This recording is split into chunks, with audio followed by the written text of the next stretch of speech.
반갑습니다. 늘 여러분들 곁에 국가대표급 국민강사가 되고픈 김강사입니다. 자, 이번 시간에는 정말 중요한 작품이라고 볼 수 있죠. 여러분들이 꼭 알아뒀으면 하는 역사의식과 그리고 소설로서의 가치도 굉장히 중요한 작품이라고 볼 수 있습니다. 이번 시간은 순이삼촌이라는 작품이죠.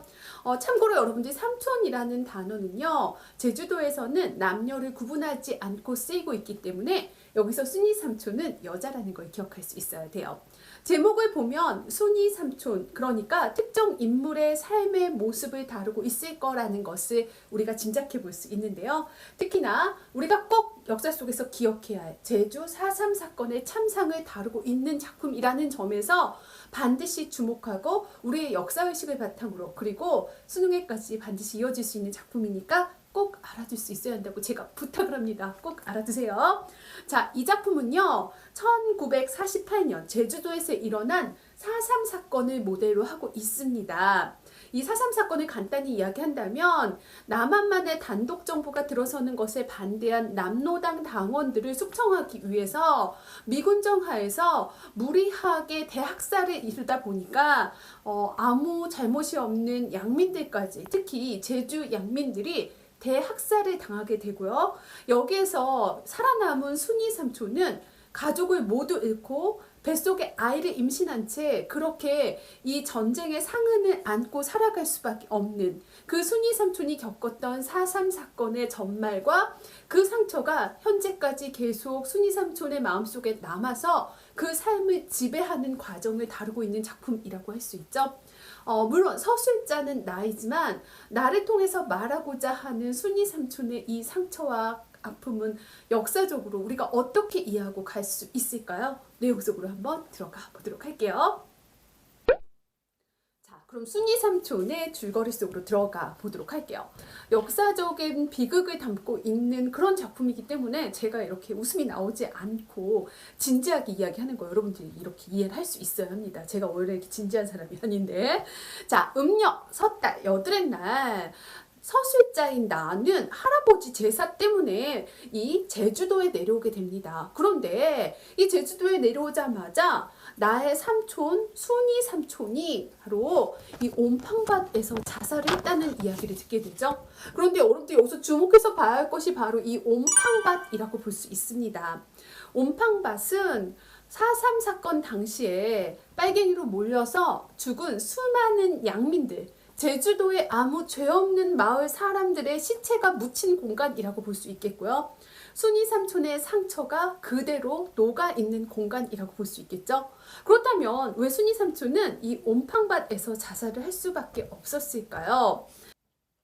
어르신들은 순이 삼촌이 겪었던 30년 전의 그날의 이야기를 시작합니다. 그리고 나는 그 사건에 대한 전말을 여러분들에게 전달하고 있다고 볼 수 있겠죠. 바로 제주 4.3 사건, 1948년 4월 3일에 있었던 공비 토벌을 위해 군경에서 무리하게 작전을 벌이다 보니 아무 죄 없는, 사상과 아무 관련이 없는 제주 양민들을 무리하게 학살한 사건이라고 볼 수 있습니다.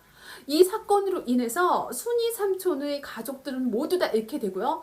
특히 남편 때문에 모질게 경찰한테 끌려가서 고문까지 당한 이 순이 삼촌은요, 그때부터 육체적인 장애뿐만이 아니라 정신적으로 경찰을 보면 기피하는 현상, 환청을 듣는 현상처럼 평생을 전쟁의 상흔을 안고 살아갈 수밖에 없게 되죠.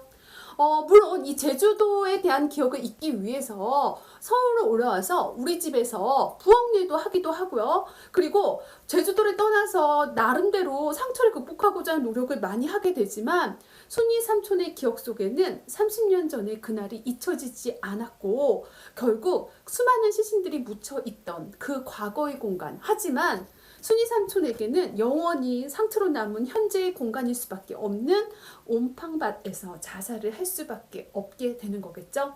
이런 순이 삼촌의 죽음을 보면서 나는 이미 순이 삼촌은 30년 전 그날 그곳에서 죽음을 당했을 것이다.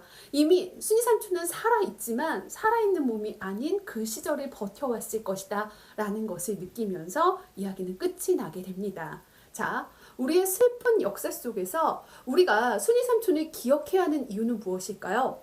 이 소설 속에서 말하고자 하는 여러 상징적 의미는 현재를 살아가는 우리한테 어떤 의미를 주고 있는지 조금 더 내용을 살펴보고 가도록 할게요.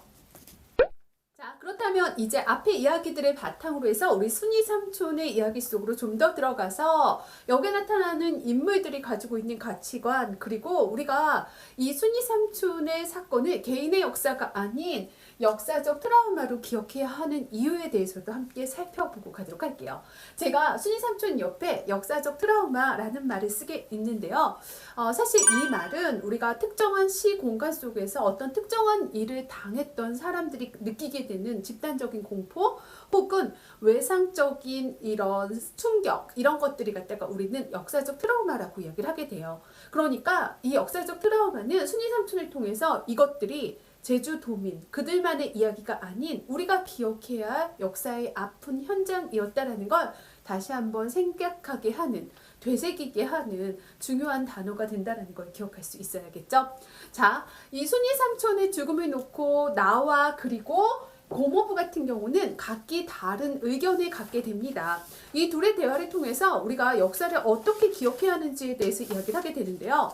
나는 순이 삼촌의 상처를 옆에서 지켜본 사람으로 순이 삼촌과 함께 생활하며 환청에 시달리면서 그리고 정상적인 생활을 하지 못하는 순이 삼촌의 이런 모습을 보면서 처음에는 이 제주도에 내려오는 것 자체를 귀찮아하고 사실 이 제주 사건에 대해서 관심이 크게 갖지 않았던 인물인데 결국에는 진상규명을 통해서 역사를 다시 한번 되새기고자 하는 노력이 필요하다라는 것을 이야기하는 인물, 즉 작가의 사상과 생각을 대변하는 인물이라고 볼 수 있습니다. 역시 진수영 같은 경우도 이 진상규명을 통해 가지고 그 시절에 갖고 있었던 문제들을 현장의 역사 속으로, 역사의 현장 속으로, 그리고 현장에서 현재로 끌어와서 이것이 우리에게 남긴 숙제가 무엇인지를 기억해야 한다라고 믿고 있는 인물이죠. 반면에 여기에 나와 이 고모부의 대립적인 의견이 나타나고 있는데요. 이 고모부는 서청을 대변하는 인물이라고 볼 수 있어요. 그냥 이 고모부는 산으로 간 사람들이 모두 다 피난민이라기보다는 무장비 공비일 수도 있다는 생각을 가지고 있고요. 이들이 희생당할 수밖에 없었던 것은 어쩔 수 없는 시국 탓이야. 굳이 그걸 꺼내서 무슨 의미가 있겠어?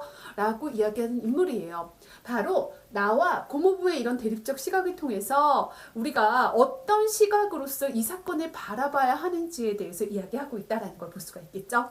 자, 그리고 또 하나 제가 꼭 여러분들 이 작품에서 가장 중요한 것이 바로 이 옴팡밭이라고 이야기를 했어요. 이 옴팡밭은 순이 삼촌 남편과 그리고 순이 삼촌의 자식 오누이 뿐만이 아니라 당시에 무장공비로 몰렸던 정말 죄 없는 이 제주 양민들이 모두 묻힌 공간이라고 볼 수 있습니다. 그런 의미에서 본다면 비극적 역사의 공간을 가장 대표하는 공간이라고 볼 수 있겠고요. 마지막에 순이 삼촌이 역시 이 옴팡밭에서 목숨을 끊는 장면을 통해서 그 상처는 옴팡밭 속에서 계속해서 현재까지 이어지고 있었다라는 거, 그리고 이 옴팡밭의 기억을 통해서 우리는 현재를 바라보는 역사의식을 바로 할 수 있어야 한다는 이야기를 하고 있는 거죠. 그리고 또 여러분들 작품 속에서 아마 그거 발견했을 거예요. 작품의 이 옴팡밭의 비극성을 높이기 위해서 어떤 설정이 나타나고 있냐면 시신을 묻었던 이 옴팡밭에 심었던 고구마들이 시신을 거름 삼아서 막 큼지막지하게 이렇게 재배되는 상황이 나타나고 있죠. 그러니까 역사의 비극과 이런 아이러니한 상황 속에서 옴팡밭이 갖고 있는 의미를 통해서 얼마나 많은 사람들의 희생을 우리가 기억해야 하는지, 그리고 이런 대조적이고 아이러니한 상황이 얼마나 더 비극적인 상황을 부각하고 있는지까지 함께 살펴서 볼 수 있어야겠죠. 자, 다시 얘기하지만 역사적 트라우마는 특정 개인이 극복해야 할 장애가 아닌 우리 스스로가 생각하고 그리고 이것을 어떻게 현재의 숙제로서 극복할 것인가에 대한 문제를 다시 한번 생각하게끔 하는 작품이라는 거 기억할 수 있어야겠죠. 자, 작품의 전체 내용은 나에 의해서 서술되고 있다는 것 여러분들 지켜볼 수 있어야겠고요. 특히 제주도 방언이 굉장히 잘 사용함으로써 소설 속의 인물을 사실성을 높여서 서술하고 있다는 점도 여러분들이 기억할 수 있어야 돼요. 무엇보다도 나가 현재 순이 삼촌의 이야기를 바탕으로 과거 4.3 사건에 대한 이야기까지 전하는 형식으로 과거와 현재가 교차되는 형식으로 이야기가 전개되고 있다는 것. 그리고 바로 이 4.3 사건의 의미를 나의 눈을 통해서 객관적이면서도 주관적인 평가를 곁들여 가면서 평가하고 있다는 것도 함께 살펴볼 수 있어야겠죠.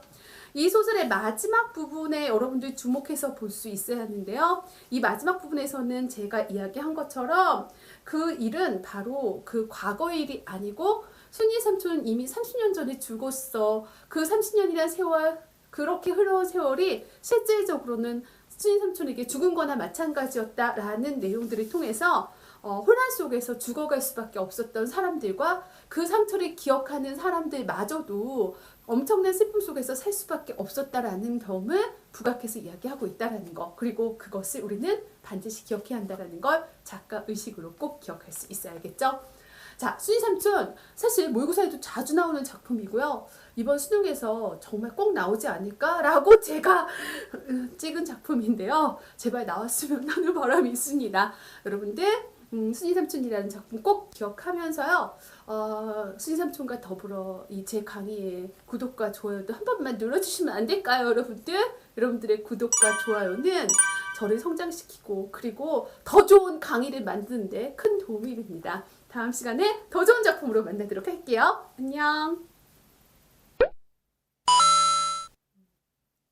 맞아요. 역사적 트라우마를 극복하기 위해서는 그 시대를 살았던 상처를 받은 개인과 그리고 그 시대에 대한 올바른 역사 정의를 이끌어야 할 사회의 책임이 필요하다고 볼 수 있습니다. 개인은 솔직하게 자신의 피해에 대해서 스스로 증언하고 그것에 대해서 자신의 상처를 이야기할 수 있어야 하고요. 이들의 상처를 보듬기 위해서는 사회가 올바른 역사관을 바탕으로 이들에 대한 충분한 화해와 그리고 이들에 대한 보상이 이루어질 수 있어야 한다는 거죠. 우리는 이런 역사적 정의에 대한 화해가 진정으로 이루어지고 있을까요? 이것도 한번 여러분들 생각해 보면 좋을 것 같아요. 다음 시간에 보도록 해요.